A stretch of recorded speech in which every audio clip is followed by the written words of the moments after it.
बिस्मिल्लाहिर्रहमानिर्रहीम। अस्सलाम वालेकुम नादरीन, आप देख रहे हैं आज तक न्यूज़ और मैं हूं समी। इससे पहले आप इस कहानी की 36 किस्तें सुन चुके हैं और अब 37 किस्त मुलाहिजा फरमाएं। बाहर लांस और फ्रैंक मौजूद थे। हमारे बाहर निकलते हुए उन्होंने साहिल की जानिब सफ़र शुरू कर दिया। रात की खामोशी तारीकी में सफ़र करते हुए हम साहिल पर पहुंच गए। थोड़े ही फासले पर कदीम तर्ज की एक लांच लहरों पर हिचकोले खा रही थी।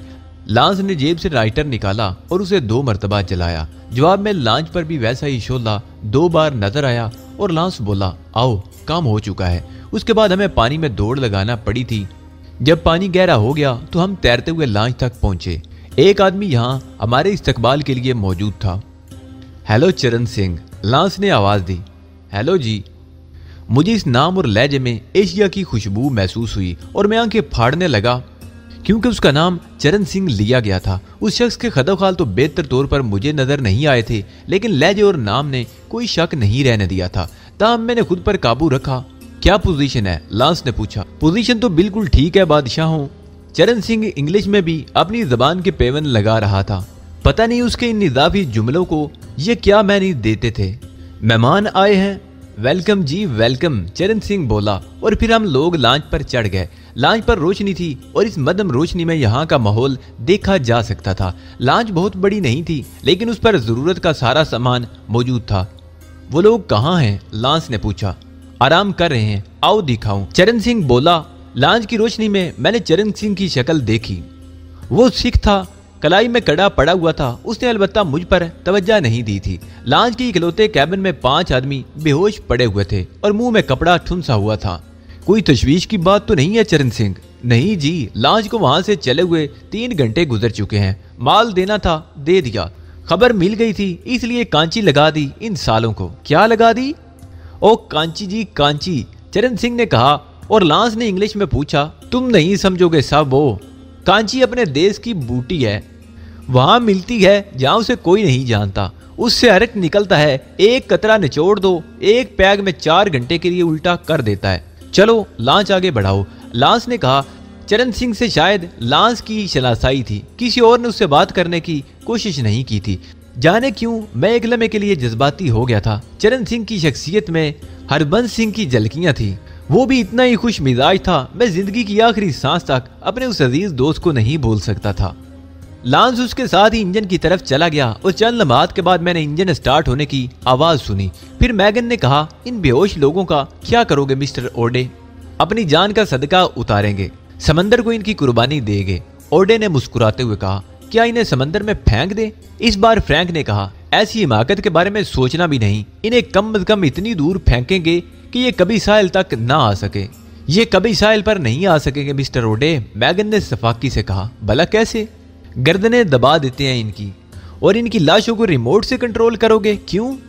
बेवकूफ आदमी, किसी एक की भी लाश साहिल तक आ गई तो सारा खेल बिगड़ जाएगा, ओडे ने दांत पीसते हुए कहा। और मैगन दांतों तले जबान दबाकर खामोश हो गया। तब ओडे ने अपना मंसूबा बताया। खुले समंदर में शार्क मछलियों के कबीले सफर करते हैं। खून की बू उन्हें पागल कर देती है। ये उनके लिए बेहतरीन तोहफा होंगे। ओडे के लहजे में बेपनाह दरिंदगी थी। मैं गहरी सांस लेकर रह गया। ओडे मेरे निशाने पर हाथ रखकर एक तरफ बढ़ गया। आओ जरा उस लांच का जायजा लें। मैं खामोशी के साथ उसके साथ चल पड़ा। ओडे एक एक शय का जायजा ले रहा था। पुराने कमलों के ढेर, खाने पीने का सामान, पानी के ड्रम, उनसे थोड़े फासले पर मिट्टी के तेल के कैबिन, ऑयल स्टोर और ऐसी दीगर चीजें यहाँ मौजूद थी। जरूरत का काफी सामान मौजूद है, उसने जैसे खुद में कहा। मैं खामोशी रहा था। ये लांच ग्रेववाल के जजीरों के दरमियान सफर करती है और हर सेक्शन की जरूरतें पूरी करती है। लांस और फ्रैंक भी सेक्शन 8 से फरार हुए थे। लांस फौजी भगोड़ा है मगर जीदार आदमी है। दूसरी जंगे अजीम में लड़ चुका है। बड़ी होशियारी से इसने यहाँ पहुंचकर हालात को कंट्रोल किया था। और चरण सिंह? मैंने बेइख्तियार पूछ लिया। हिंदुस्तानी है, जैसा कि उसके नाम से जाहिर है। उससे ज्यादा मैं उसके बारे में कुछ नहीं जानता, ओडे ने जवाब दिया। लांच के सफर का क्या प्रोग्राम है? मैंने पूछा और ओडे कहका लगाकर हंस पड़ा। दोस्त, इससे हम दुनिया के गिर्द चक्कर लगाएंगे। उसकी बात पर गुस्सा तो बहुत आया, लेकिन मैंने खुद को संभाल लिया। ये शख्स भी बेकसूर है। वो सिर्फ ये जानता है कि मैं ग्रेवाल से फरार होना चाहता था। इससे ज्यादा उसे क्या मालूम था। लेकिन फिर वो खुद ही बोल पड़ा। अभी तो हालात इतने गैर यकीनी हैं कि हम कोई हतमी बात नहीं कह सकते। हम इस किश्ती के जरिए किसी ऐसे मकाम पर जा पहुंचने की कोशिश करेंगे जहां जान बचा सके और फिर वहां से आगे। कायनात वसी है, क्या तुम्हें इस एहसास से खुशी नहीं होती कि अब तुम कैदी नहीं हो? क्यों नहीं? मैंने जवाब दिया, जब तक हम ग्राइवाल के इलाके में हैं खतरात हैं। ये किश्ती इस लिहाज से हमारी मावन जरूर है कि ये कश्तियां इस इलाके में नजर आती ही रहती हैं, लेकिन इस वक्त तक जब मुआवजों को कोई शक ना हो जाए। दफातन कश्ती का इंजन बंद हो गया और हम दोनों चौंक पड़े, लेकिन फिर हमने चरण सिंह और फ्रैंक को बादबान चढ़ाते हुए देखा और ओडे मुस्कुरा दिया। ये शख्स समंदर से वाकफियत रखता है, क्या मतलब? अब कश्ती हवाओं के सहारे चलेगी और यही बेहतर है। सफर की मुद्दत नामालूम है, डीजल बचाना जरूरी है। वैसे तुम चाहो तो आराम कर सकते हो, क्यों ना मैं चरण सिंह के साथ काम करूं? मैंने कहा, नींद नहीं आ रही तो जरूर जाओ, मैं तो अब सोता हूँ। ओडे ने कहा और गैबन की तरफ चल दिया, लेकिन चंद ही मिनट के बाद ही बुड़बुड़ाता हुआ बाहर निकल आया। हे खान, उसने मुझे आवाज दी और मैं उसके पास पहुंच गया। ये सूर के जने यहाँ क्यों घुसे हुए हैं? आओ इन्हें बाहर निकालो और इन पर तरपाल डाल दो। मैं ओडे के साथ कैबिन में दाखिल हो गया। वो सब बेसुध पड़े हुए थे। ओडे एक लम्हे के लिए रुका, फिर बोला, इनके लिबास उतारो, ये हमारे काम आएंगे। और फिर वो खुद झुककर उनके लिबास बड़ी दरिंदगी से उनके बदन से खींचने लगा। मैंने भी उसकी मदद की थी। पांचों को भी लिबास करने के बाद बाहर निकाला गया और फिर लांच के एक हिस्से में डाल दिया गया। ऊपर से एक तरपाल उन पर डाल दी गई थी। लांस और फ्रैंक भी इस वक्त हमारे पास आ गए थे और उन्होंने इस सिलसिले में हमारी मदद भी की थी। मैगन अलबत्ता चरण सिंह के साथ ओडे के कैबिन में घुस गया। मेरे अलावा बाकी लोग भी अंदर चले गए थे। मैं आहिस्ता आहिस्ता चरण सिंह के पास पहुंच गया। वो सामने निगाहें जमाए बैठा था। हेलो चरण सिंह, मैंने उसे मुखातब किया। आओ साहब बैठो, सोना चाहो तो सो जाओ, चरण सिंह जाग रहा है। चरण सिंह ने इंग्लिश में कहा। पंजाब के कौन से शहर के हो चरण सिंह? मैंने पंजाबी जबान में पूछा और चरण सिंह इस तरह उछल पड़ा कि गिरते गिरते बचा। वो आंखें फाड़ फाड़ कर मुझे देख रहा था। वाह जी वाह, उसके मुंह से सरगोशी निकली। पंजाबी बोल रहे हो? हाँ चरण सिंह, और तुमसे मिलकर अभी मैं इतना ही कह पाया था कि चरण सिंह मुझसे लिपट गया। मैंने उसकी आंखों से आंसू टपकते देखे। मैं उसकी पुश्त थपथपाने लगा। लगता है कोई माँ जाया मिल गया। चरण सिंह का लहजा गुलूगीर था। तुम्हारी अंग्रेजी सुनकर दोस्त मुझे भी ऐसा ही लगा था। मैं तो अमृतसर का हूँ भाई, और तुसी? मैं पाकिस्तानी हूँ, सरजमीने कसूर का रहने वाला। और जियो वीरा, वाहे गुरु दी सौ, कन्ना विच अमृत टपक पड़ी है। बड़े दिनों के बाद कोई अपना मिला है। बुल्ले शाह दा कसूर, मगर यहाँ कब से हो? ते ना की ये तुहाडा? अली यार खान, मैंने जवाब दिया। ते असी चरण सिंह हैगे हाँ। हाँ, तुम्हारा नाम मैं सुन चुका हूँ। कब से हो यहाँ? ज्यादा अरसा नहीं हुआ। और जी हमारे पंजाब दे विच शेरां नू काबू विच नहीं रख सकते। वाहे गुरु दी सौ, अब मजा आएगा। पहले सिर्फ अपनी जान बचाने की बात थी, पर अब तुम्हें कितना अरसा हो गया चरण सिंह? 11 साल हो गए जी। 9 साल से ग्रेवाल में हूँ। बड़ी गर्दन झुकाई है जी, तब जाकर उन सालों को बेवकूफ बनाने में कामयाब हुआ हूँ। इस लॉन्च पर तुम्हारी ड्यूटी थी। 4 साल से ये लॉन्च चला रहा हूँ। निकलने की कोशिश नहीं की। और ना जी, अकेला चलना कहाँ बाढ़ फूट सकता है, मिलकर ही काम हो सकता है। 7 महीने से प्रोग्राम चल रहा था, ओडे का इंतजार था। क्या तुम भी सेक्शन 4 से आए थे? नहीं जी, लांस ओडे के बारे में मालूम हुआ था। ये ओडे क्या चीज है ये तो हमें भी नहीं मालूम, पर उसके मोरे पक्के हैं। किस जुर्म में आए थे? मैंने पूछा। याद करना पड़ेगा जी बादशाह, चरण सिंह ने मुस्कुराते हुए कहा। अगर याद करने से दुखी हो जाओ तो मत बताओ, कोई बात नहीं। नहीं जी, ऐसी कोई बात नहीं। ये कोई 10-5 कत्ल कर दिए थे, हालात खराब हो गए थे, स्मगलिंग करने आया था। बस एक के बाद दूसरा फड्डा होता गया और बात यहाँ तक पहुँच गई। कौन सी हुकूमत के मुजरिम हो? स्पेन की हुकूमत ने ही सजा सुनाई थी जी। जज को मार दिया क्योंकि सजा उस जुर्म की नहीं मिली थी जो हमने किया था। हमने समझाया उसे, ना माना तो अदालत में कत्ल कर दिया था तुमने जज को। बस जी, गुस्सा चढ़ गया था। 4 और मारे गए उसके साथ। चरण सिंह ने सादगी से जवाब दिया। लेकिन तुम सजाए मौत से किस तरह बच गए? मैंने एक और सवाल कर दिया। पागल बन गए थे जी। ऐसे पागल को कौन ठीक कर सकता है जो खुद ही पागल हुआ हो? फिर कुछ सिफारिश भी चल गई थी, उसके बाद तो तुम पर निगाह नहीं रखी गई थी। और नहीं जी, ग्रेवाल जहन्नम से भी बुरी जगह है, उधर कौन देखता है। दूसरे लोगों के सामने हमें एहतियात रखनी होगी डियर चरण सिंह, लोग बहुत मुतअस्सब होते हैं। फिक्र ना करो जी, जरा सी सफाई दिखा दूं, इंजन पर तो सारी जिंदगी समंदर में ही गुजर जाएगी। तुम्हारा क्या चक्कर था? बस यही 10-20 कत्ल हो गए थे, मैंने जवाब दिया। चरण सिंह अलग फाड़ कर हंस। मैं बुखलाकर कैबिन की तरफ देखने लगा। आधी रात गुजरी थी कि फ्रैंक और मैगन आ गए। अब हमारे आराम का वक्त था। कश्ती बादवानों के सामने खुले समंदर में खरामा खरामा चल रही थी। चलो भाई, नेकियों का वक्त आ गया है। अब में से कोई उसकी बात नहीं समझा था, लेकिन उसी वक्त चरण सिंह की आवाज उभरी, शार्क। अब हमारी नजर समंदर की तरफ उठ गई। समंदर में स्याह स्याह कोहान उबर और डूब रहे थे। पानी में हलचल सी मची हुई थी। चरण सिंह ने जल्दी से लॉन्च को स्टार्ट कर दिया था। उसने दूसरों से कहा, बादबान लपेट दो। क्यों चरण सिंह, इसकी क्या जरूरत है? ओडे ने कहा, जल्दी करो, कश्ती की रफ्तार तेज करनी है। मगर क्यों? ओडे फिर बोला, साहब वो शार्क मछलियां हैं, पूरा गोल है। अगर कश्ती की तरफ मुतवज्जा हो गई तो बचना मुश्किल हो जाएगा, क्योंकि ज्यादा तादाद में हो तो बाकायदा हमला कर देती हैं। और लॉन्च ऐसे वक्त में कंट्रोल होनी चाहिए ताकि उसका रुख बदला जा सके। मगर हम उनकी दावत करेंगे कैसे जी? चरण सिंह ने बोलपन से पूछा। बताता हूँ। और फिर उसने आगे बढ़कर तरपाल के नीचे से लॉन्च के एक मलाह को घसीट लिया। उसने किसी मुर्दा कुत्ते की मानिद मलाह को घसीट कर किनारे पर डाला और फिर न जाने कहां से एक लंबा शिकारी चाकू निकाल लिया। इससे कबल के कोई उसको रोकता, ओडे ने चाकू मलाह के पेट में उतार दिया और फिर उसे उठाकर समंदर में फेंक दिया। खून की सुर्खी सतह पर फैल गई और मैंने एक खौफनाक मंजर देखा। आरी जैसे दांतों वाली शार्क मछलियां बर्क रफ्तारी से इस तरफ लपकी थी और ऐसे लपकी थी कि बयान नहीं किया जा सकता। क्या कर रहे हो मिस्टर ओडे? अब वो लॉन्च का पीछा करेंगी। चरण सिंह चीखा। आने दो, अभी हमारे पास उनके लिए बहुत सी खुराक है, ओडे ने वहशियाना कहके के साथ कहा। चरण सिंह का कहना दुरुस्त था। मछलियां अपना शिकार तकसीम करके इस बार लॉन्च की तरफ लपकी थी, लेकिन इसी दौरान ओडे ने दूसरे मलाह को खींच लिया और इसे भी उसने बेदर्दी से जख्मी करके समंदर में उछाल दिया। खूनख्वार मछलियों का गोल रुक गया। आप एक खतरनाक खेल खेल रहे हैं मिस्टर ओडे, चरण सिंह ने कहा। उसने लॉन्च का रुख तब्दील कर दिया था, लेकिन ओडे पर जुनून तारी हो गया था। मछलियों की झपटा झपटी वो बहुत खुश असलूबी से देख रहा था। एक एक करके पांचों मलाहों को उसने इसी तरह समंदर बुर्द कर दिया। चरण सिंह को बार बार लॉन्च का रुख बदलना पड़ रहा था। आखिरी आदमी को समंदर में फेंकने के बाद ओडे ने हाथ झाड़े। उसके होंठों पर एक शैतानी मुस्कुराहट फैली हुई थी। इंसानी जान उसकी निगाह में किस कदर बेवकत थी, इसका अंदाजा इन लम्हात में हुआ था।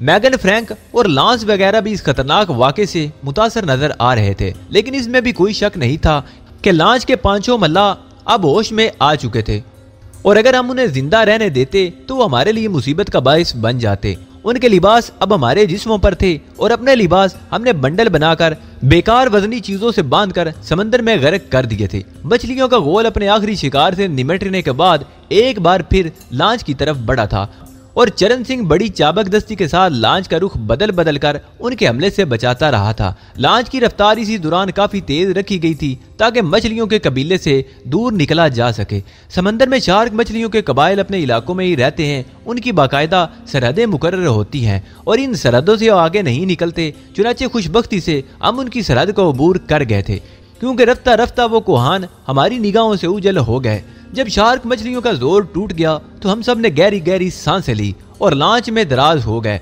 चरण सिंह ने मौके की मुनासिबत से एक बार फिर इंजन बंद कर दिया ताकि डीजल बचाया जा सके। उसने मैगन और फ्रैंक की मदद से बादबान फिर खोल दिए थे और कश्ती के तैरने की रफ्तार में तवाज़ुन पैदा हो गया था। हम पर गनूदगी सी तारी होने लगी थी, लेकिन बहुत जल्द हमारी आंखें पूरी तरह खुल गई। आसमान पर बहुत दूर एक डब्बा नजर आ रहा था और उसके साथ साथ ही इंजन की आवाज भी थी। ये एक हवाई जहाज था जो यकीनन मकामी था और लॉन्च की जानिब भी आ रहा था। हम सब होशियार हो गए।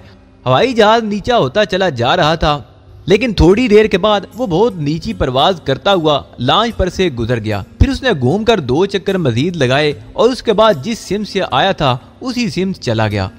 इस वाक़े से हम बहुत मोहतात हो गए थे, लेकिन बात यहीं ख़त्म नहीं हुई। तकरीबन 2 घंटे के बाद एक बार फिर एक और जहाज नजर आया। उसने गोता मारा और नीची परवाज करता हुआ लॉन्च से थोड़ी बुलंदी से निकल गया। लम्हा भर के लिए हम सब की सांसें रुक गई थी और हमने सोचा कि जहाज वालों को यकीनन शक पड़ गया है, वरना वो इतनी नीची परवाज करके लॉन्च को देखने की कोशिश नहीं करते। हम खौफजदा निगाहों से देखते रहे। हमें शक था कि अब ये जहाज घूम कर आएगा।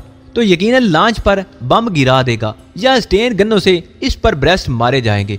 बचाव का कोई जरिया नहीं था, लेकिन ऐसा ना हुआ। जहाज ने 3 चक्कर काटे और आखिरी बार वो इतनी कम बुलंदी से गुजरा कि हमने दूरबीन लगाकर अपना जायजा लेने वालों को भी देख लिया।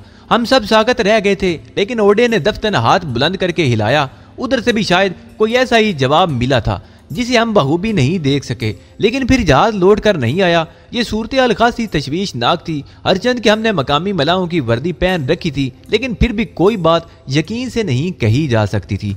ओडे खुद भी फिक्रमंद नजर आता था। शाम झुकती चली आ रही थी और इस वक्त गालबन 5:30 या 5:45 बजे थे जब मुआवजों की एक बहुत बड़ी लॉन्च हमारे पास से गुजरी। इस लॉन्च को भी दूर से देख लिया गया था और हम सब सूरत हाल से निमटने के लिए पूरी तरह तैयार हो गए। गोया ये तैयारी कोई खास हैसियत नहीं रखती थी। हथियार वगैरह तो हमारे पास थे ही नहीं। अलबत्ता किसी खास वाक़े पर समंदर में कूदने के लिए हमने तैयारियां कर ली थी। लॉन्च के अर्शे पर खड़े हुए चंद मुहाफिज अफसरान ने दूरबीन से हमारी कश्ती का जायजा लिया और ये अंदाजा लगा लिया कि यह कश्ती ग्रेववाल के दरमियान राब्ते की कश्ती है। चुनाचे उन्होंने किसी खास रद्द अमल का इजहार नहीं किया। हमने उनके पीछे दूसरे मुहाफिजों को मशीन गन ने संभाले हुए देख लिया था। दफादन ओहदे ने शराब की एक खाली बोतल हाथ में उठाई और उसे मुंह से लगा लिया। वो नशे में सोने की अदाकारी कर रहा था। बाकी लोगों को भी उसने हदायत कर दी थी कि खास तौर से जहाज की तरफ मुतवज्जा ना हो और अपने अपने मशागल में मसरूफ रहें। चुनाचे सभी कुछ न कुछ करने लगे थे। मैगन और फ्रैंक लॉन्च का तख्ता बजा बजा कर बेसुरी आवाज में गाने में मसरूफ हो गए। हमारी इन हरकत ने मुआवजों को शक का मौका नहीं दिया था और लॉन्च की रफ्तार तेज हो गई थी। लॉन्च हमारे इतने करीब से गुजरी थी कि उसकी रफ्तार की वजह से पानी के छींटे हम पर पड़े थे। ओडे ने स्पेनिश जबान में गालियां बकी और वो लोग हंसते हुए वहां से गुजर गए। लॉन्च जब निगाहों से उजल हो गई तो ओडे ने जिलाए हुए अंदाज में शराब की खाली बोतलें समंदर में फेंक दी और बोला, लानत है, कम अज कम हमारे पास असला तो होना चाहिए था। ए चरण सिंह, क्या तुम असले का इंतजाम नहीं कर सकते थे? वो साहब, लॉन्च पर असला नहीं रखा जा सकता क्योंकि इस सिलसिले में खुसूसी ममानियत है, लेकिन खुसूसी हुक्काम की खिलाफ वर्दी भी तो की जा सकती थी। हाँ जी, जैसे असले खाने का इंचार्ज मैं ही तो था, चरण सिंह ने जिल्लाए हुए अंदाज में कहा और ओडे खूनी निगाहों से उसे घूरने लगा। लॉन्च हमारी निगाहों से उजल हो गई थी, लेकिन इस वक्त मैं सिनसनी महसूस किए बगैर न रह सका। जब मैंने उल्टी लॉन्च को वापस आते हुए देखा, मेरी छठी इस खतरे की खबर देने लगी थी। लॉन्च गैर मामूली रफ्तार से हमारी सिमत बढ़ रही थी। ओडे भी उठकर उसे देखने लगा और फिर आहिस्ता से बोला, मिस्टर खान, यूं मालूम होता है जैसे उन्हें हम पर शक हो गया है, लेकिन हम उनका कुछ भी बिगाड़ नहीं सकते। हम नहते हैं, क्या इरादा है? हम दोबारा गिरफ्तार होना पसंद नहीं करेंगे, मैगन ने कहा। हाँ, हम दोबारा उनके हाथ नहीं लगेंगे। अगर ऐसी कोई सूरत हाल हुई तो हम उन्हें भी मारेंगे और खुद भी मर जाएंगे, लॉन्च ने जज्बाती लहजे में कहा। तो फिर ठीक है, होशियार रहो, ओडे ने कहा और एक बार फिर वो अतराफ में खाली बोतलें तलाश करने लगा। बोतल तो उसे नहीं मिली थी, अलबत्ता वो इंजन के साथ वाले ऊपरी हिस्से पर इस तरह बैठ गया जैसे शराब में गर्क हो गया हो। कश्ती लहरों पर डोलने से वो यूं लड़खड़ा रहा था जैसे तवाज़ुन कायम रखना उसके बस की बात नहीं। मैगन ने अपने घुटनों पर एक खाली डब्बा रखकर बजाना शुरू कर दिया था और लॉन्च फ्रैंक गाने में मसरूफ हो गए थे। चंद लम्हात के बाद कश्ती लॉन्च के बिल्कुल नजदीक पहुंच गई और फिर उसका इंजन बंद हो गया। एक स्पेनिश अफसर और उसके साथ चंद सिपाही कूदकर कश्ती में आ गए। सिपाहियों ने मशीन गनों का रुख हम लोगों की तरफ किया हुआ था। स्पेनिश ऑफिसर ने चरण सिंह को मुखातिब करके कहा, तुम्हारी कश्ती का रुख किस तरफ है? कहाँ जा रहे हो तुम सब? चरण सिंह किसी कदर खौफजदा लहजे में अपनी मखसूस अंग्रेजी में बोला, वो साहब जी, हम ग्रेवाल 4 और 3 के दरमियान सफर करते हैं, सामान उतार कर आ रहे हैं। तुम्हारे पास आमदोरफ्त का इजाजतनामा मौजूद है? हाँ जी, क्यों नहीं, चरण सिंह ने कहा और अपनी जेब टटोलने के बाद एक कागज निकाल कर ऑफिसर की तरफ बढ़ा दिया। ऑफिसर ने इजाजतनामा देखा और दफातन चौंक पड़ा। लेकिन तुम अपनी लाइन पर नहीं हो, तुम्हारे पास जो इजाजतनामा है वो कई दिन पहले का है और इस वक्त तुम्हें किसी और स्टेशन पर होना चाहिए था। स्टेशन? Railway station? ओडे ने नशे में लटकती हुई आवाज में कहा और इस तरह उठकर खड़ा हुआ जैसे उसके पैरों में खड़ा होने की ताकत नहीं। वो लांच के हिलने से लड़खड़ाया और दूसरे ही लम्हे एक मुहाफिज पर जा पड़ा जिसके हाथ में सब मशीन गन दबी हुई थी। ओडे शायद अंदाजा लगा चुका था कि सूरत हाल मुनासिब नहीं है या फिर ये उसकी जल्दबाजी थी। मशीन गन कब्जे में करते ही उसने दफातन फायरिंग शुरू कर दी। एन उसी वक्त मैगन ने अपनी जगह से छलांग लगाई और टांगों को लपेट कर उसने एक और मुहाफिज को ले लिया और फिर जो मुहाफिज लांच पर बैठे थे वो भी बच ना सके और चीखें मार मार कर गिर पड़े। दोनों ऑफिसर भी काम आ गए थे, लेकिन उसी लम्हे दूसरे लोगों ने अंधाधुंध फायरिंग शुरू कर दी थी। लांच पर शायद ज्यादा अफराद नहीं थे और वो सही सूरत हाल का अंदाजा भी नहीं लगा पाए थे, इसलिए कोई मौसर कार्रवाई ना कर सके। उधर सब जो ओडे की जल्दबाजी का शिकार हो गए थे अपनी अपनी जगह कोशिश में मसरूफ हो गए। हमने मुआवजों ही की मशीन गनों से लांच पर मौजूद सब लोगों को भून दिया। लांच पर खामोशी छा गई, लेकिन ओडे अब तक उस जगह को निशाना बना रहा था जिसके पीछे किसी के छुपे होने का शक हो सकता था। उसकी ये कोशिश नाकाम ना रही और कई चीखें उसके बाद भी सुनाई दी थी। भलाशुबा ओडे को इंसान नमा दरिंदा कहा जा सकता था, वरना बाकी लोग इतने सफाक ना थे। वो सिर्फ अपनी जान बचाने की फिक्र में उनका साथ दे रहे थे। चरण सिंह का चेहरा भी संजीदा था, लेकिन ओडे इन तमाम बातों से बेनियाज मालूम हो रहा था। सब मशीन गन हाथ में संभाले हुए उसने किश्ती से लांच पर छलांग लगा दी और बड़ी एहतियात से बढ़ता हुआ एक एक कोने खतरे का जायजा लेने लगा।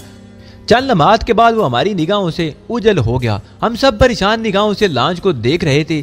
ज्यादा देर नहीं गुजरी थी कि एक अजीब सी बू फिजा में फैलती चली गई। फिर चंद लम्हात के बाद ओडे एक सिम से नमूदार हुआ। उसके हाथों में एक कार्टन था जिस पर शराब का मोनोग्राम नजर आ रहा था। कार्टन उसने फ्रैंक को थमाया और फिर सब मशीन गन संभाल कर कश्ती पर आ गया। दोस्तों, उसने इस तरह कहा जैसे कोई बहुत ही अहम काम अंजाम देकर आया हो। चरण सिंह ने बादबान खुले होने के बावजूद लांच का इंजन स्टार्ट कर दिया, लेकिन रुख उसी जानिब रखा था जिधर हवाएं कश्ती को खींचे लिए जा रही थी। ओडे एक बुलंद जगह खड़ा हो गया। जब कश्ती लांच से तकरीबन 30-35 गज दूर निकल आई तो ओडे ने दफातन लांच की तरफ सब मशीन गन का रुख करके फायरिंग शुरू कर दी। एक लम्हे के लिए हम सब चौंक पड़े, लेकिन फिर ओडे की फायरिंग का मकसद समझ में आ गया। लांच से दफातन शोले बुलंद होने लगे और थोड़ी देर के बाद पूरी लांच ने आग पकड़ ली। ओडे ने लांच पर कहीं पेट्रोल दरियाफ्त कर लिया था और पूरी लांच को पेट्रोल में भिगो दिया था। हमारी कश्ती में भी इंसानी लाशें पड़ी हुई थी, लेकिन लांच का इस तरह तबाह होना हम लोगों के लिए खासा तकलीफ दे था। ओडे ने क्या कहा लगाते हुए कहा, वाह, समंदर में एक मिशल रोशन है और रात की तारीकियां इस रोशनी को जला बख्श रही हैं। और ये रोशनी अगर किसी परवाज करते हुए जहाज ने देख ली तो यकीनन वो हमारे इस कारनामे की दाद देने जरूर आएगा। लांस बेइख्तियार बोल उठा। ओडे उसके लहजे के तंज को महसूस किए बगैर नहीं रह सका। उसने लांस के इशारे पर हाथ मार कर क्या लगाते हुए कहा, वाकई वाकई। और थोड़ी देर के बाद एक और शोला आसमान से जमीन की जानिब लपकता हुआ नजर आने लगा। जमीन से मेरी मुराद समंदर है, क्योंकि अब हमारे पास सब मशीन गन्ने हैं।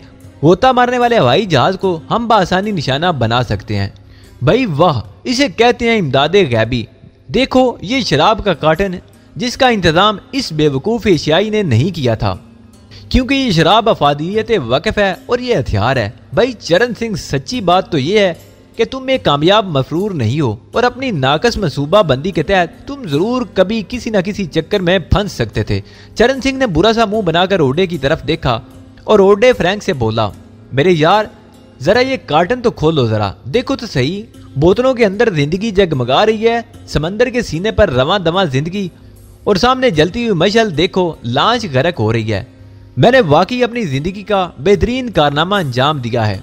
अब वो बेचारगी के अंदाज में शराब के कार्टन पर झुका हुआ था और टेप फाड़ने लगा। फिर उसने कार्टन में से एक बोतल निकाल कर ओडे को थमा दी।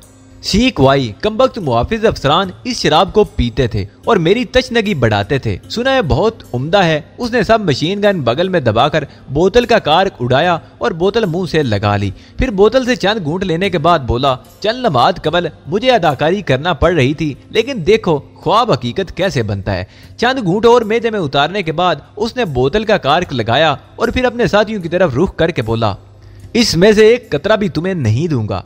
कार्टन मौजूद है, एहतियात के साथ अपना अपना हिस्सा ले लो और ऐश करो। मगर ठहरो, ये कमबख्त मुहाफिज पड़े पड़े हमें मुंह चिढ़ा रहे हैं। अरे फेंको इन्हें उठाकर समंदर में।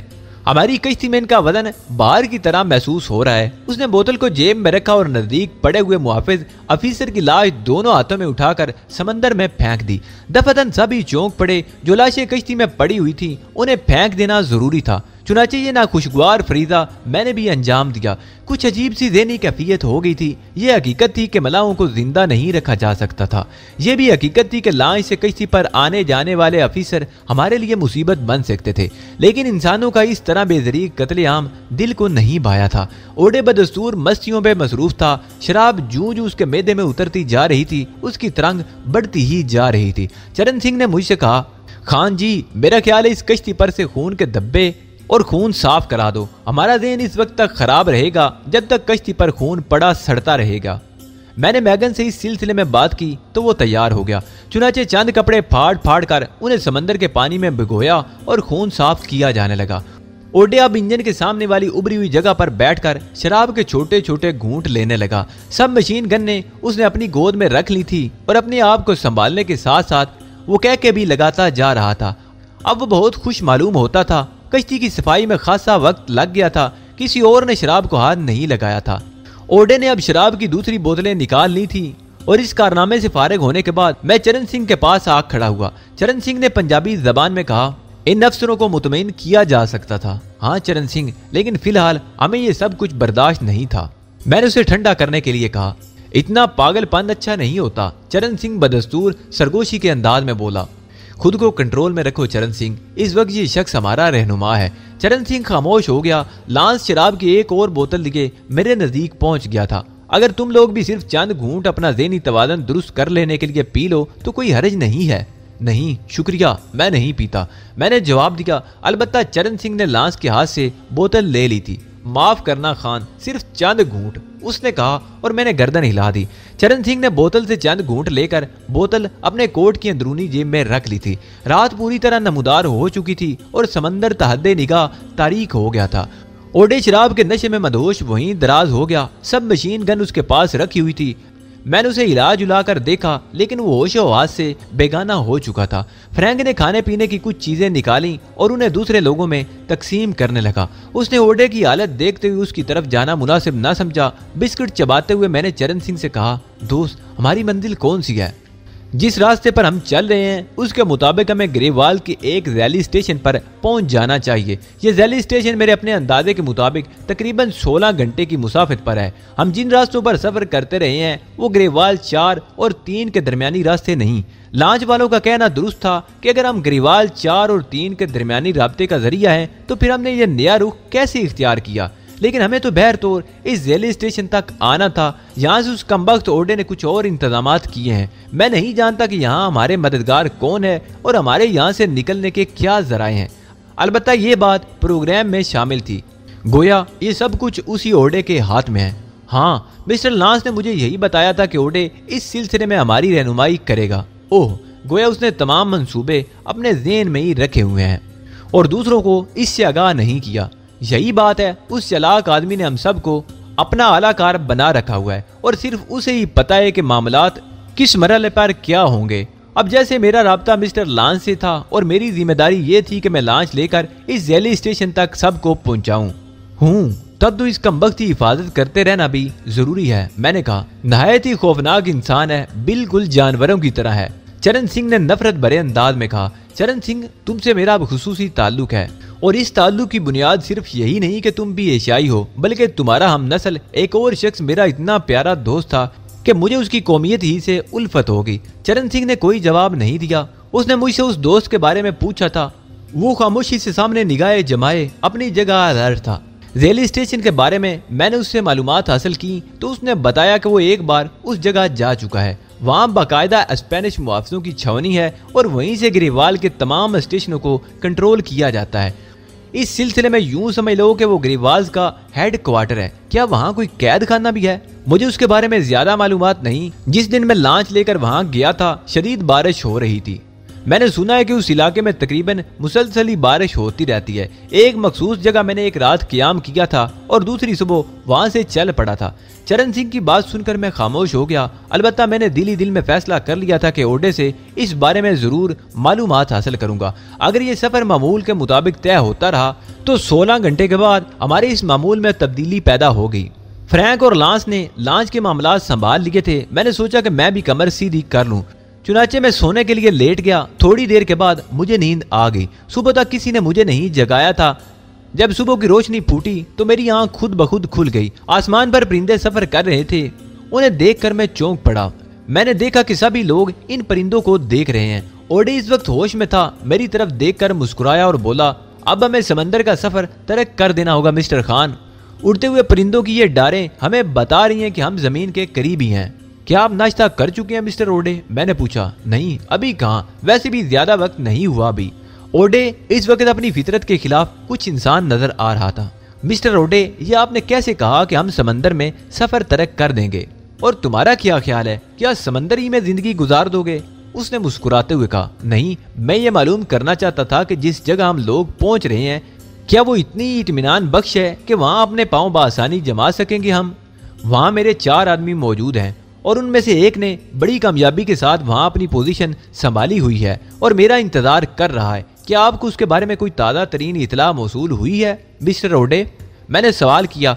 ओडे का ये एतमाद मेरे लिए ताज्जुब खेज था। मेरे इस सवाल पर ओडे मुस्कुरा दिया। टेलीपैथी के बारे में कुछ जानते हो मिस्टर खान? टेलीपैथी का यहाँ क्या जिक्र है? मैंने हैरत से कहा। मैं टेलीपैथ हूँ और मेरा ज़हनी राब्ता उस शख्स से कायम है, इसलिए मैं मुतमईन हूँ। खूब, तुम्हारे ज़हन ने उससे यहाँ के माहौल के बारे में मालूमात हासिल कर ली हैं? हाँ, ओडे ने मुस्कुराते हुए कहा। मैं इस शख्स की बकवास से कतई मुतमईन नहीं था। जरूरत से ज्यादा खुद एतमादी का शिकार ये जंगली इंसान किसी भी वक्त मुसीबत में फंसा सकता था, लेकिन मैंने भी सोच लिया था कि जब तक सूरत हाल काबू में है उसके साथ चलता रहूंगा। जहां देखूंगा कि वो हमाकत कर रहा है, रास्ता बदल लूंगा। ये ख्याल खुद गर्दी का नहीं था, बस ओडे की खुद सरी बारी गुजर रही थी। वो खुद को सबका निजात दहिंदा समझ रहा था। अगर उसे किसी सिलसिले में समझाने की कोशिश की जाती तो किसी नाखुशगवार वाक़े के अलावा और कुछ हासिल ना होता। किस सोच में डूब गए हो मिस्टर खान? कोई खास बात नहीं मिस्टर ओडे, बस यही सोच रहा था कि देखिए यहाँ से कब निकलना होता है। मैंने टालने वाले अंदाज में कहा। हम यहाँ से जरूर निकल जाएंगे, ओडे ने कहा। हाँ यकीनन, मैंने आहिस्ता से कहा और उठकर कश्ती के एक गोशे में पहुंच गया। मेरी निगाहें समंदर की लहरों पर जमी हुई थी और फिर मैं ख्याल के तेज रफ्तार घोड़े पर सवार होकर न जाने कहां से कहां पहुंच गया। बहुत से लोग याद आए। आखिरी शक्ल सद्दुफुल ऐन की थी। न जाने उसके तसव्वुर ने जलते हुए ज़हन को क्यों सुकून सा बख्शा। सद्दुफुल ऐन बहुत अच्छी लड़की थी, लेकिन मेरी जिंदगी से अब ये सारे एहसासात निकल चुके थे। भला इस जिंदगी में हुस्न व इश्क का कोई तसव्वुर हो सकता था? मैगन ने अगब से आवाज दी और मैं चौंक कर उसे देखने लगा। फिर मैंने संभल कर कहा, कहिए मिस्टर मैगन, नाश्ता नहीं करोगे? मैगन बड़ी अपनाइयत से बोला। ओह हाँ जरूर, मैंने मुस्कुराते हुए कहा। मैं ले आया हूँ, उसने मुझे आमादा देखकर कहा और नाश्ते का सामान मेरे सामने रख दिया। मैंने शुक्रिया अदा करके वो सामान कबूल कर लिया। पानी में भीगी हुई खुश्क डबल रोटी चबाते हुए मैगन ने कहा, मैं जानता हूँ कि तुम क्या सोच रहे हो। ओडे से तुम्हारी मैं गुफ्तगू सुन चुका हूँ, लेकिन मेरा मशवरा है पुरसुकून रहो। मैं मैगन की तरफ देखता रह गया था। उसके अल्फाज पर कोई तबसरा गैर मुनासिब था। दिन के 11 बजे का वक्त था, लेकिन माहौल पर गहरी धुंध छाई हुई थी। स्याह बादलों से आसमान ढका हुआ था। थोड़ी देर के बाद बारिश शुरू हो गई। ओडे बहुत पुरसुकून नजर आ रहा था। उस शख्स ने अगर ग्रीवाल से निकालने में मेरी मदद ना की होती तो शायद मैं जिंजलाकर उसे कत्ल ही कर डालता। उसने फरार के लिए जाल फैलाया था, लेकिन कमबख्त किसी को सही बात नहीं बताता था। मेरी तरह दूसरे लोग भी कशमकश का शिकार थे। फिर ओडे ने चरण सिंह को मुखातिब किया, जजीरे की पहली इमारत नजर आए तो कश्ती का रुख शमाल की तरफ कर देना। शमाइली साहिल सुनसान रहता है, ख्याल रखना। बादलों की इस धुंध में इमारत का नजर आना मुमकिन नहीं है मिस्टर ओडे, चरण सिंह बोला। अगर मुझे इस इलाके की जिग्राफियाई पोजीशन ना मालूम होती तो मैं तुमसे कहता कि एक दिन समंदर में और गुजारो और रात होने का इंतजार करो, लेकिन ये धुंध ही तो हमारी मददगार है। इमारत के बारे में मैं तुम्हें बताऊंगा, ओडे ने कहा। चरण सिंह ने फिर कोई बात नहीं की। सभी धुंध से झांक रहे थे। बड़ी सिनसनी सी फैली हुई थी। काफी देर गुजर गई। बारिश मुसलसल हो रही थी और कश्ती में पानी जमा होता जा रहा था। दफातन ओडे ने कहा, बस रुख बदल दो, और चरण सिंह ने उसकी हदायत पर अमल किया। सूरत हाल कुछ भी हो, लेकिन ओडे वाकई जबरदस्त हिस्सियात का मालिक था। धुंध के बावजूद हमने साहिल देख लिया था। कश्ती अब साहिल के साथ साथ चल रही थी। ओडे आंखें फाड़ फाड़ कर देख रहा था और चरण सिंह को हदायत देता जा रहा था। फिर उसने कहा, बस कश्ती रोक दो। सुनसान साहिल निगाहों से दूर नहीं था। काफी फासले पर धुंध में लिपटी इमारतें नजर आ रही थी, लेकिन इतराफ में कोई इंसानी वजूद नहीं नजर आ रहा था। ओडे ने मजीद हदायत दी, ये सब मशीन गन्ने बारिश से बचा कर रखो, मुमकिन है हमें इनकी जरूरत पड़ जाए। जिसके हाथ जो कुछ लगा उसने मशीन गन्ने छुपा ली, लेकिन मैंने पिस्तौल पर कनात की थी जिसे मैं आसानी से छुपा सकता था। चरण सिंह ने अलबत्ता एक जहानत का काम किया। कश्ती से उतरने वाला वो आखिरी आदमी था। उसने बादबानों का रुख तब्दील करके कश्ती को समंदर में छोड़ दिया। ओडे ने उसकी इस कार्रवाई पर इत्मीनान का इजहार करते हुए कहा, हाँ ये जरूरी था, खाली कश्ती उनकी नजरों में आ जाएगी लेकिन फौरन नहीं, फिर वो उस जगह का अंदाजा भी आसानी से नहीं लगा सकेंगे जहां कश्ती रुकी थी। आओ, उसने आगे बढ़ते हुए कहा।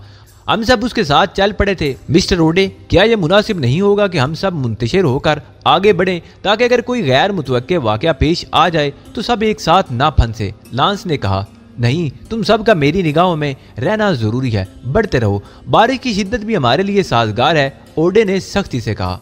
साहिल से तकरीबन 1.5 फरलांग चलने के बाद धान के खेत शुरू हो गए। जमीन पानी में भीगी हुई थी और मिट्टी जूतों में चिपक जाने वाली थी। गीली मिट्टी के तोते हमारे पैरों पर चढ़ गए थे और कदम उठाने में दिक्कत हो रही थी। धान के पौधे छतरे और ज्यादा से ज्यादा 2 फुट ऊंचे थे, जिसकी वजह से वो हमें छुपाने से कासिर थे। ओडे इस मिट्टी से इस तरह झिंझला गया था, लेकिन इसके अलावा कोई रास्ता भी तो न था। खुदा खुदा करके ये तवील रास्ता तय हुआ और खेत खत्म हो गए। अब यहाँ से पत्थरों से बनी हुई मखसूस तर्ज की इमारतें नजर आ रही थी। इनमें से बाज के अहाते वसी और बाज छोटी थी। ओडे उंगली से एक इमारत की तरफ इशारा करने लगा। उस तरफ हमने रुख बदल लिया। इमारत के वसी अहाते में तालाब भी था। सबज घास का वसी लान बना हुआ था। ओडे की रफ्तार बहुत तेज थी। वो दौड़ने के से अंदाज में इमारत की तरफ जा रहा था। फिर वो दरवाजे के करीब रुक गया। आन की आन में ही हम सब लोग भी उसके करीब पहुंच गए।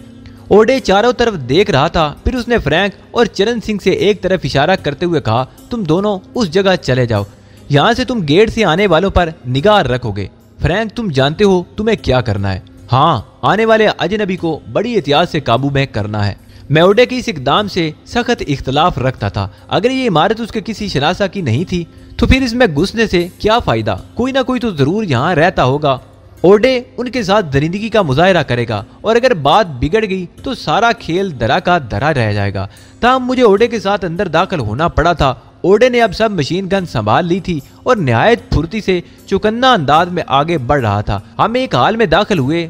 यहाँ चंद अफराद मौजूद थे। अधेड़ उम्र का एक मर्द, एक औरत जो उसकी बीवी हो सकती थी और 2 छोटे छोटे बच्चे। 2 मुलाजिम किस्म के आदमी भी थे। हमें देखकर उनके मुंह खुले के खुले रह गए और असला देखकर वो खौफजदा हो गए। ओडे दांत निकाले आगे बढ़ गया। उसकी शैतानी आंखें मक्कारी से चमक रही थी। उसने लांस से कहा, तुम फुर्ती से इमारत की तलाशी ले डालो और तुम दरवाजे पर जम जाओ। उसने मुझसे कहा। औरत ने दोनों बच्चों को जल्दी जल्दी समेट लिया था। मुलाजमों में से एक ने बड़ी फुर्ती से ओडे की टांगों में टांगे फंसाकर उसे गिराने की कोशिश की तो ओडे ने सब मशीन गन उसकी तरफ करके उसे छिलनी कर दिया। औरत की हल्की से हल्की सी चीख निकल गई। उसने चीख कर दहशत ज़दा आवाज में कहा, नहीं जोसेफ, तुम कोई हरकत ना करना।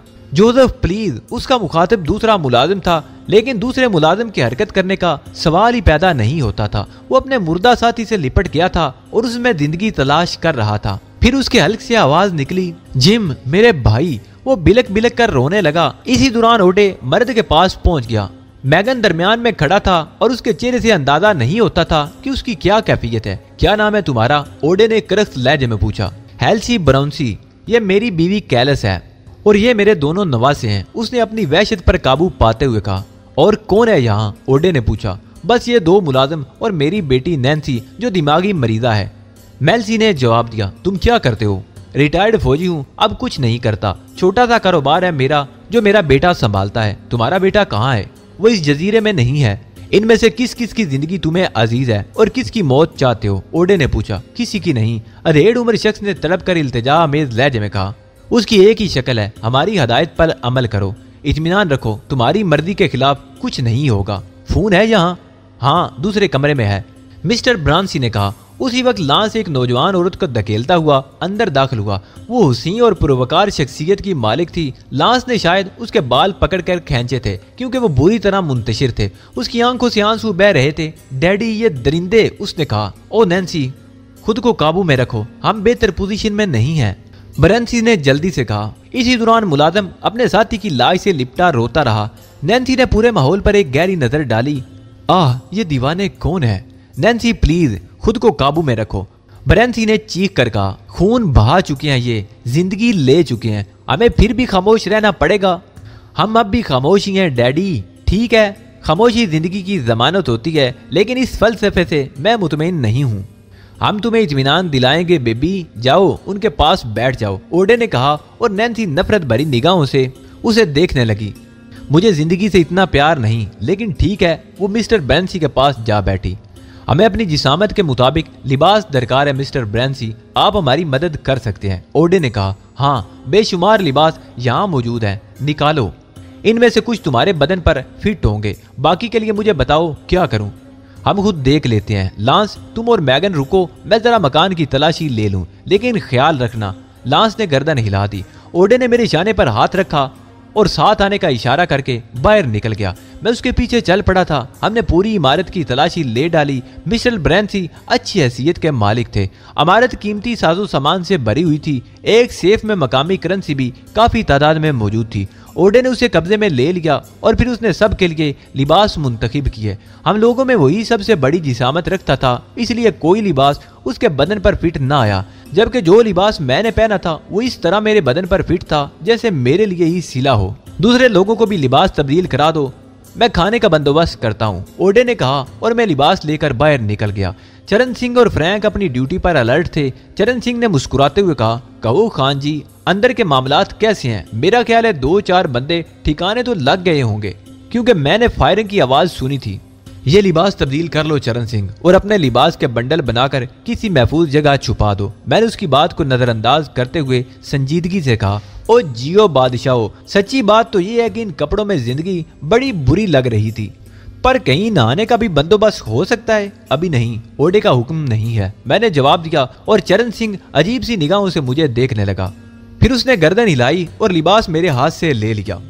मैं वापस उसी हाल की तरफ चल पड़ा था। यहाँ अगर मैं अजीब सी कैफियत का शिकार हो गया था। इस घराने से मुझे कोई दिलचस्पी नहीं थी, लेकिन ओडे की जात से मुझे नफरत महसूस हो रही थी। जब मैं हाल के दरवाजे पर पहुंचा तो मैंने खून में भीगे हुए कपड़ों वाले मुलाजिम और मुअम्मर औरत को, जिसका नाम कैलस था, बाहर निकलते हुए देखा। ओडे उनके पीछे पीछे आ रहा था। मैंने ओडे पर निगाह डाली और वो पुरसुकून नजर आ रहा था। मुझे देखकर वो मुस्कुराने लगा। फिर उसने किसी कदर धीमे लहजे में कहा, तुम अंदर जाओ, मैं इन दोनों से किचन में खाना तैयार करा रहा हूँ। ओडे आगे बढ़ गया तो मैं हाल में दाखिल हुआ। मुअम्मर आदमी सोफे पर दराज था। दोनों बच्चे सहमे हुए नैन्सी के पास बैठे हुए थे। लांस और मैगन सब मशीन गन्ने लिए हुए 2 कुर्सियों पर मौजूद थे। लांस ने मुझे देखा और अपनी जगह से खड़ा हो गया। मैं जरा बाथरूम जा रहा हूँ, तुम इन दोनों का ख्याल रखना। ये कहकर वो बाहर निकल गया। मैगन सपाट निगाहों से मुझे देख रहा था। तब नैन्सी की आवाज उभरी। वो मेरी जानिब भी देख रही थी। इंसान तो यकसां होते हैं, लेकिन दिनों का यह तदाद कहाँ पैदा होता है? तुम दोनों में से कोई मुझे इस सवाल का जवाब देना पसंद करेगा? मैं चौंक कर नैन्सी की जानिब देखने लगा था। दफातन नैन्सी के पास से एक बच्चा उठा और मेरे नजदीक पहुंच गया। ऐसी ही मशीन गन मेरे पास भी है, क्या मैं तुम्हारी ये गन देख सकता हूँ? उसने मेरे हाथ में दबी हुई मशीन गन पर अपना मुन्ना सा सफेद हाथ फेरते हुए कहा।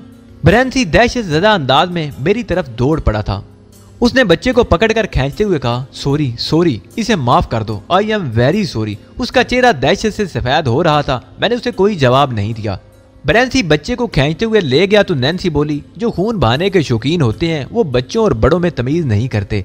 जाने क्यों तुमने इसे हलाक नहीं किया। नैन्सी खामोश हो जाओ, खुदा के लिए खामोश रहो, ब्रेंसी ने कहा। मैगन ने अचानक हाथ में पकड़ी हुई मशीन गन जमीन पर पटक दी। मुझसे नहीं होगा ये सब कुछ, मैं नहीं कर सकता, मैं सब कुछ नहीं कर सकता, समझे? वो धाड़ कर बोला। उसी वक्त लांस अंदर दाखिल हो गया। क्या बात है मैगन, क्या हो गया? उसने अपनी मशीन गन मेरे हाथ से लेते हुए कहा, जिसे वो बाथरूम जाते वक्त मेरे पास छोड़ गया था। मैंने तो मशीन गन ली ही नहीं थी। हाँ, पिस्तौल मेरे पास मौजूद था। ओडे से कहो ये दीवानगी मैं नहीं बर्दाश्त कर सकता। ये मासूम आखिर कब तक खौफ राज का शिकार रहेंगे? उसी वक्त ओडे अंदर दाखिल हो गया। उसकी आंखें गहरी सुर्ख हो रही थी। मैंने मैगन को घूरते हुए कहा, क्या चाहते हो? यहाँ से निकल चलो ओडे, मुझे इन बेगुनाह लोगों का हिरास नहीं देखा जाता। आखिर इनका कसूर क्या है? बहुत बड़ा कसूर है। ये आज़ाद जिंदगी गुजारते रहे हैं और हम जिंदगी के बेहतरीन साल खो चुके हैं। हमें हमारे हिस्से के 50 साल कोई वापस करेगा? नहीं ओडे, यहाँ से निकल चलो। तुम आखिर बताते क्यों नहीं कि आइंदा मंसूबा क्या है तुम्हारा? मैगन, मैं अपने आइंदा मंसूबे के बारे में किसी को कुछ नहीं बताऊंगा। जिस तरह अब तक काम होता रहा है उसी तरह करते रहो। जो कुछ मैं कर रहा हूँ इसमें किसी की मुदाखलत मुझे पसंद नहीं। मिस्टर ओडे, मैं सारी बातें मान सकता हूँ, लेकिन तुम देखो इन छोटे छोटे खूबसूरत बच्चों को देखो। इनकी आंखों में खौफ व राज की परछाइयाँ मुझसे बर्दाश्त नहीं होती। इन लोगों को आज़ाद कर दो, यहाँ से निकल चलो। हम इनसे मुआहदा कर लेते हैं कि ये हमारे बारे में किसी को ना बताएं। मैगन ने कहा। ओडे ने पुरख्याल अंदाज में गर्दन हिलाई, फिर लांस की तरफ देख कर बोला, क्यों लांस, क्या ख्याल है तुम्हारा? और तुम भी बताओ खान, क्या हमें मैगन की बात मान लेनी चाहिए? लांस ने कोई जवाब नहीं दिया। मैं भी खामोशी से ओडे को घूर रहा था। ओडे ने सब मशीन गन एक तरफ रख दी और फिर मैगन की तरफ बढ़ते हुए बोला, मैगन, जज्बात आदमी को नुकसान पहुंचाते हैं। तुम मेरे सबसे पुराने साथी हो, मेरी फितरत, मेरी आदत जानते हो। बेहतर यह है कि खामोशी इख्तियार करो, थोड़ा वक्त और गुजर जाने दो। हम इन शरीफ लोगों को छोड़ देंगे। मैं खुद भी ज्यादा परेशान नहीं करना चाहता इन्हें। ठीक है, लेकिन इन्हें इस तरह सख्ती में ना रखा जाए, क्योंकि मैं ये सब कुछ बर्दाश्त नहीं कर सकता। मुझे अपना माजी याद आ रहा है।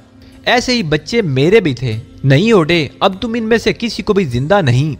अभी मैगन के मुंह से इतने ही अल्फाज निकले थे कि दफअतन ओडे का हाथ बिजली की सी तेजी से हरकत में आया और मैगन के पहलू में एक शिगाफ बन गया। ओडे ने सब मशीन गन साइड पर रख दी थी कि मैगन उसके इरादे से वाकिफ ना हो सके, लेकिन बगल में छुपे हुए खंजर को उसने बड़ी महारत से इस्तेमाल कर लिया था। खंजर का दूसरा वार उसने फौरन ही मैगन की गर्दन पर किया था और इतना भरपूर और ताकतवर था कि मैगन की गर्दन एक तरफ लट गई थी। मेरे पूरे बदन में सिनसिनी दौड़ गई, लेकिन मसलियत का तकादा यही था कि हालात को यहाँ तक पहुँचने के बाद बिगड़ने ना दूं। जो कुछ हो चुका था उसे वापस तो नहीं लाया जा सकता था। मैगन की लाश फर्श पर फड़क रही थी। दोनों बच्चे सहम कर नैन्सी से लिपट गए थे और मिस्टर ब्रांसी पत्थर के बुत की मानिंद आंखें फाड़े ये मंजर देख रहे थे। ओडे ने खून आलूद खंजर मैगन के लिबास से साफ करते हुए सर्द लहजे में कहा, मैं इस मुहिम का इंचार्ज हूँ। जो कुछ हो रहा है वो सब की बेहतरी के लिए। मैं तन्हा जान बचाकर निकलना नहीं चाहता, लेकिन अपनी मुखालफत एक लम्हे के लिए बर्दाश्त नहीं कर सकता। तुम दोनों सुन लो और इन दो गधों को भी ये बात बता दो जो बाहर पैरा दे रहे हैं। मैं भी कभी जज्बाती था। अगर जज्बाती ना होता तो अपने खानदान को बर्बाद होने ना देता, लेकिन जिंदगी के इस शदीद और बदतरीन दौर से गुजरने के बाद रहम के जज्बात मेरे सीने में कोई गुंजाइश नहीं रखते, इसलिए मैं किसी पर भी रहम नहीं कर सकता। मैं लूट चुका हूं तो पूरी दुनिया को तबाह बर्बाद कर देना चाहता हूं, समझे? मेरे इन अल्फाज पर गौर कर लेना। उसने झुककर मैगन की टांग पकड़ी और उसे घसीट कर उसी जगह ले आया जहां मुलाजिम की लाश पड़ी हुई थी। फिर उसने नफरत भरे अंदाज में मैगन की लाश को मुलाजिम की लाश पर डाल दिया। बहते हुए खून की एक लकीर थी वहां तक खींची चली गई थी। मेरी निगाहें उस खून पर जमी हुई थी और दिल में ओडे के लिए नफरत का लावा खोल रहा था। मैंने दिल ही दिल में कहा था, ओडे, तेरी जिंदगी बेशुमार इंसानों के लिए मुसीबत का बायस बनेगी, इसलिए मुझ पर लाजम है कि तुझे जिंदा ना छोड़ूं। तू वाकई इस काबिल नहीं कि अपनों में वापस जाए। अगर तुझे वो ना मिले तो तू उनके बदले में न जाने कितने इंसानों को मौत के घाट उतार देगा। हाँ, इस वक्त मसलत का तकादा यही था कि मैं खामोशी इख्तियार करूं। कैलस मुलाजिम के साथ खाने की ट्राली धकेलती हुई अंदर आ गई। उसने जल्दी जल्दी कुछ चीजें तैयार कर ली थी, जिनमें अंडों का आमलेट, डबल रोटियां, पनीर और ऐसी कुछ चीजें शामिल थीं। उनके साथ ही स्पेनिश कॉफी की खुशबू एक बड़ी कैटली से फिजा में फैल रही थी। ओडे ने हाथ साफ की और ट्राली पर टूट पड़ा। उसने मुझे और लांस को बस दावत दी थी। कैलस और मुलाजिम अपनी जगह जाकर बैठ गए थे। गालिबन ओडे उन्हें किचन में धमकी देकर आया था कि अगर उन्होंने कोई हरकत की तो अंदर मौजूद लोगों को जिंदा नहीं छोड़ा जाएगा। चंद लम्हात के बाद उसने मेरी तरफ देखकर कहा, डेर खान, इसमें से कुछ सामान बाहर भी पहुंचा दो। और हाँ मिस्टर ब्रांसी, तुम्हारे मिलने जुलने वाले यहाँ नहीं आते? मेरा ख्याल है यहाँ कोई नहीं आएगा, और अगर कोई आया भी तो मैं तुमसे दरख्वास्त करता हूँ कि मुझे उसके पास पहुंचा देना। मैं किसी को यहाँ की कैफियत नहीं बताऊंगा। तुम्हें मुझ पर एतमाद कर लेना चाहिए। अगर ऐसी कोई सूरत हाल पेश आई तो हम तुम पर एतबार कर लेंगे। बस बेफिक्र रहो। क्या तुम काफी पीना पसंद करोगे? ओडे ने पूछा। नहीं शुक्रिया, ब्रांसी ने जवाब दिया। मैं कुछ सामान प्लेटों में रखकर बाहर निकल आया था। ये मैंने फ्रैंक और चरण सिंह को पेश कर दिया। चरण सिंह किसी कदर परेशान नजर आ रहा था। अपनी प्लेट लेकर वो मेरे नजदीक आ बैठा और आहिस्ता से बोला, ये सब क्या हो रहा है? अंदर 2 कत्ल हो चुके हैं। ओडे ने मैगन को भी कत्ल कर दिया है। मैंने आहिस्ता से कहा, अरे क्यों? खाने की प्लेट चरण सिंह के हाथ से छूटते छूटते बची और मैं आहिस्ता लहजे में अंदर पेश आने वाले वाकयात के बारे में बताने लगा। चरण सिंह से उसके बाद कुछ नहीं खाया गया। काफी की प्याली उसके नजदीक ही रखी हुई थी। मैंने आहिस्ता से कहा, चरण सिंह खुद को काबू में रखो, अभी सूरत हाल हमारे इख्तियार में नहीं है। ओडे ने जिस दरिंदगी का सबूत दिया है, तुम्हारी इस बारे में क्या राय है? काबिले नफरत है वो, मैं उससे नफरत करता हूँ। ऐसे आदमी को मैं एक लम्हे के लिए भी बर्दाश्त नहीं कर सकता। बेशक हमने तवील जिंदगी कैद झीलते गुजारी है, लेकिन इंसानियत भी तो कोई चीज होती है। वो जानवर है, बल्कि जानवरों से भी बदतर। उसका इंतजाम करना पड़ेगा, मैं उसे जिंदा नहीं छोड़ूंगा। नहीं चरण सिंह, होशियार रहो, अभी हमें एहतियात रखनी है। मैंने कहा। फ्रैंक हम दोनों से बेताल्लुक खाने में मसरूफ था। चरण सिंह ने उसे देखा और फिर मेरी तरफ देखने लगा। मैंने प्लेट उसकी तरफ बढ़ाकर कहा, लो खाओ, हमें आइंदा पेश आने वाले वाकयात का इंतजार करना है। आखिर वो हमें क्यों नहीं बताता कि यहाँ आने के बाद वो क्या काम करने का इरादा रखता है? चरण सिंह बोला। लॉन्च पर मेरी उससे गुफ्तगू हुई थी। उसने कहा था कि यहाँ उसके 4 आदमी मौजूद हैं, जिनमें से एक यहाँ किसी खास इंतजामी ओहदे पर है। पता नहीं किस तरह उसने अपनी पोजीशन संभाली हुई है। गलबन यहाँ रुक कर ओडे उससे राब्ता कायम करना चाहता है और उसके बाद वो यहाँ से निकलने के इंतजामात करेगा। मगर उस मासूम घराने को खत्म करने से क्या फायदा? हाँ चरण सिंह, ये दरिंदगी मैं भी किसी कीमत पर बर्दाश्त नहीं कर सकता। अगर ओडे ने ऐसी कोई हरकत की तो फिर हालात में नुमायां तब्दीली होगी। हम इस अंदाज में फरार होने पर मौत को तरजीह देते हैं। अंदर 2 मासूम बच्चे भी हैं, खरगोशे की मानंद सफेद सफेद और निहायत ही खूबसूरत। एक नौजवान औरत है और एक बूढ़ा मर्द, एक बूढ़ी औरत और एक मुलाजिम। दूसरे मुलाजिम को उसने कत्ल कर दिया है और जो मुलाजिम जिंदा बचा है वो जिंदा दरगोर है। ठीक है, ये लोग इंसानियत से आ रही हैं मिस्टर खान, मगर हम तो पागल नहीं हुए। हम अपनी जान बचाने के लिए ये दरिंदगी नहीं कबूल करेंगे। चरण सिंह ने आहिस्ता से कहा और मेरे कहने पर अपनी प्लेट उठाकर उसमें रखी हुई चीजें खाने लगा। उसके चेहरे पर गमो गुस्से के साए रक्सां थे। फिर उसने एक निगाह फ्रैंक पर डाली और बोला, ये शख्स भी नाकाबिले भरोसा है, ओडे के हर काम से इत्तफाक रखने वाला। तुम्हारी उससे गुफ्तगू हुई है? मुख्तसर, ये ओडे से अकीदत रखता है। तब इससे होशियार रहो, अपनी ज़हनी कैफियत उस पर जाहिर ना होने दो। ख्याल रखूंगा, चरण सिंह ने भारी आवाज में कहा। हम दोनों कुछ देर तक खामोश बैठे रहे। फिर मैंने उठते हुए कहा, हम दोहरी कैफियत का शिकार हो गए हैं चरण सिंह। एक तरफ अपनी जान बचाने का मसला भी दरपेश है और दूसरी तरफ इस मासूम खानदान के तहफ़्फ़ुज़ की जिम्मेदारी भी हम पर आ पड़ी है। इस वक्त ज़हन कोई फैसला करने के काबिल नहीं रहा। उसके बावजूद बैरूनी लोगों से होशियार रहने की जरूरत है। कोई आए तो उसे बड़ी होशियारी से संभाल लेना। यहाँ की फिक्र मत करो भाई जी, लेकिन अंदर की जिम्मेदारी तुम पर है। कोई गड़बड़ हो तो दिल की बात मान लेना, दिमाग से मत सोचना। ऐसा ही होगा चरण सिंह, फिक्र मत करो। मैंने बर्तन संभालते हुए अंदर चल पड़ा। लांस दरवाजे पर था और ओडे इत्मीनान से मिस्टर ब्रेंसी के नजदीक बैठा उनसे इस इलाके की जिग्राफियाई पोजीशन की आबादी और आमदोरफ्त के जराये के बारे में मालूमात हासिल कर रहा था। दोनों औरतें उन बच्चों को बहला रही थी जो बाहर जाकर खेलने की जिद कर रहे थे। मुझे देखकर ओडे अपनी जगह से उठ बैठा। खान, इन लाशों में बदबू पैदा होने लगी है। तुम और लांस इन्हें किसी दूसरे कमरे में ले जाओ और कमरा बंद कराओ। मैं तुम्हारा ही इंतजार कर रहा हूँ। लांस ने खामोशी से आगे बढ़कर मैगन की लाश उठा ली। मैंने मुलाजिम की लाश उठा ली। कमरा तलाश करने में हमें कोई दिक्कत नहीं हुई। पूरी इमारत खाली थी। इसी कमरे से मुलिका गुसल खाने में हमने मुंह हाथ धोए। वापसी में मैंने लांस का इंतजार लेने के लिए पूछा, मिस्टर ओडे का आइंदा क्या प्रोग्राम है? वो किसी को नहीं बता रहा और मेरा ख्याल है पूछना मुनासिब भी नहीं। हमें उस पर एतमाद करना चाहिए। वो ये सारी कोशिशें तन्हा अपनी जात के लिए भी कर सकता था। अगर वो हमारे लिए इतना कुछ कर रहा है तो हमें कम अज कम उसके अहकामात की तकमील तो करना चाहिए। मैगन वक्तों का शिकार हो गया था। इन हालात में किसी के लिए जज्बाती होना कहाँ की अक्लमंदी है। लांस ने कहा, तुम्हारा क्या ख्याल है खान? बिल्कुल ठीक। जब हम गिरिवाल में से जिंदगी और मौत की कशमकश का शिकार हुए थे तो हमारे लिए कौन जज्बाती हुआ था? मैंने संभल के कहा। मुझे लांस के बारे में अंदाजा हो गया था कि हर तरह ओडे के साथ रहेगा। फ्रैंक भी उसी का साथी था। रात को मेरी और लांस की ड्यूटी बाहर लगाई गई। अंदर का इंतजाम ओडे ने यूं किया कि उन सबको रस्सियों से कस दिया। बदबख्त ने बच्चों को भी ना छोड़ा जो इस सूरत हाल से सख्त खौफजदा हो गए थे और सख्ते किसी कैफियत का शिकार थे। रात 11 बजे के करीब ओडे बाहर निकल आया और मेरे करीब पहुंचकर बोला, शरीफ लोग सो गए हैं, यहाँ सिर्फ लांस की ड्यूटी रहने दो और तुम जनरल चार्ज ले लो। अभी तक की इत्तेफाक से हमें कोई मुश्किल पेश नहीं आई, लेकिन ये समझना भी मुनासिब नहीं कि मिस्टर ब्रेंसी का कोई मुलाकाती ही ना आए। इससे कबल कि हमें किसी खतरनाक सूरत हाल का सामना हो, यहाँ से निकल जाना बेहतर होगा। आपका क्या प्रोग्राम है मिस्टर ओडे? मैंने दिल पर जबर करके फिर वही सवाल किया। मैं डॉटसन की तलाश में जा रहा हूँ। ये वही शख्स है जो अब मेरा मावन है। रात के इंतजार में मैंने ये वक्त गुजारा है। अफसोस ये काम मेरे अलावा और कोई नहीं कर सकता, वरना मैं तुम में से किसी को रवाना कर देता। बहरहाल मिस्टर खान, मुझे उम्मीद है कि तुम निहायत होशियारी से इन लोगों की निगरानी करोगे। बूढ़ा गिद्ध रिटायर फौजी है, अहमक ना होगा, उसकी एक एक हरकत पर निगाह रखना। ठीक है मिस्टर ओडे, इत्मीनान रखो। ये तमाम गुफ्तगू लांस की मौजूदगी में हुई थी। ओडे चला गया तो लांस ने फिक्रमंदाना अंदाज में कहा, मिस्टर ओडे की कामयाब वापसी पर हमारे मुस्तकबिल का दारो मदार है। मैंने उसकी बात का कोई जवाब नहीं दिया था। जब ओडे निगाहों से उजल हो गया तो मैंने लांस से कहा, होशियार रहना मिस्टर लांस। ओडे का कहना ठीक है, इन लोगों से होशियार रहना जरूरी है। इस तरफ की कती फिक्र न करो, लांस बोला और मैं सुस्त रफ्तारी से अंदर की जानिब चल पड़ा। लेकिन जो ही लांस की निगाहों से उजल हुआ, मैंने रफ्तार तेज कर दी। ओडे हाल का दरवाजा बाहर से बंद कर गया था। मैं उसे खोलकर अंदर दाखिल हो गया।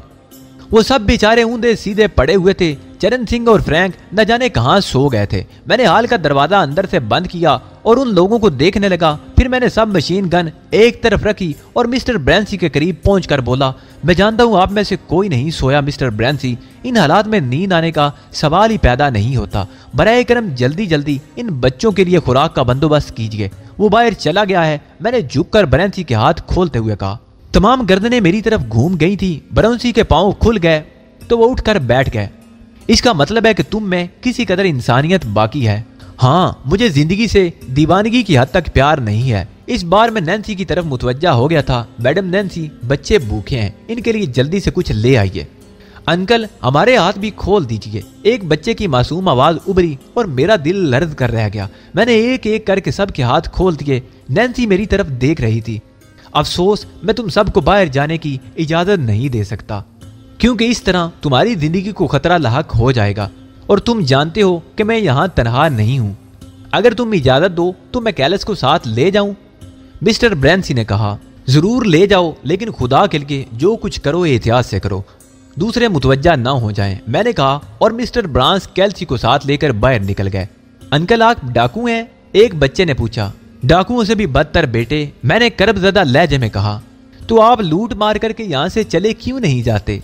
खामोश रहो, तुम बेकार बातें नहीं करते, नैन्सी ने बच्चे को डांटते हुए कहा। मम्मी, मैं तो अंकल से उनके बारे में पूछ रहा हूँ।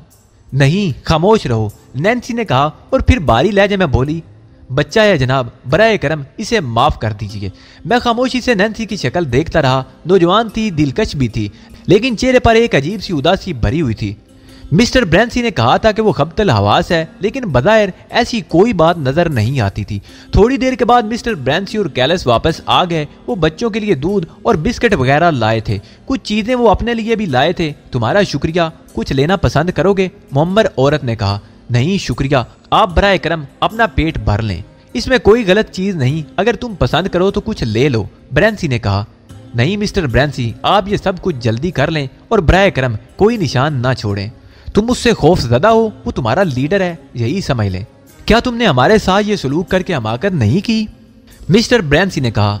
मैं नहीं समझा। मैंने पूछा। मैं फौरन इंतजामिया को खबर कर सकता था। क्या आपने खबर नहीं की? मैंने मुस्कुराते हुए पूछा। नहीं। क्या यह हमाकत नहीं? आप अगर ऐसा कर सकते थे तो आपको करना चाहिए था। क्या मैं ये पूछ सकता हूँ कि आपने ये हमाकत क्यों की? मैं भी कम हिम्मत इंसान हूँ, इन बच्चों को भूखा नहीं देख सका, मैंने आहिस्ता से कहा। तुम लोग शायद ग्रेवाल से भागे हुए कैदी हो, मिस्टर ब्रैंसी ने चंद लम्हात के बाद कहा और मैं चौंक कर उन्हें देखने लगा। आपने ये अंदाजा कैसे लगाया?